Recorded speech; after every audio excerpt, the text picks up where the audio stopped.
ఒకరోజు ఇద్దరు కొంటె పిల్లలకి ఒక చిలిపి ఐడియా వచ్చింది. వాళ్ళు 3 మేకలను పట్టుకొని వాటి మీద 1, 2, 4 అని వాటి వీపుల మీద పెయింట్ చేసి ఆ రాత్రి స్కూల్ ఆవరణలో వదిలిపెట్టారు. ఆ మరునాడు హెడ్ మాస్టరు, ఉపాధ్యాయులు వచ్చి స్కూల్ ఆవరణలో ఏదో జరిగిందని తెలుసుకున్నారు.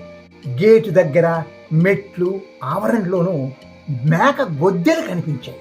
బడి సిబ్బంది అంతా బడిలో కలయి తిరిగి 3 మేకలను పట్టుకున్నారు. వాటి మీద 1, 2, 4 అనే అంకెలున్నాయి.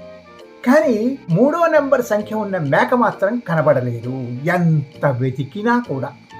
ఎందుకంటే అక్కడ 3వ నెంబర్ మేక లేదుగా, కనుక ఎంత వెతికినా కూడా కనిపించదు. అందరూ నిరాశ చెందారు అది కనిపించనందుకు.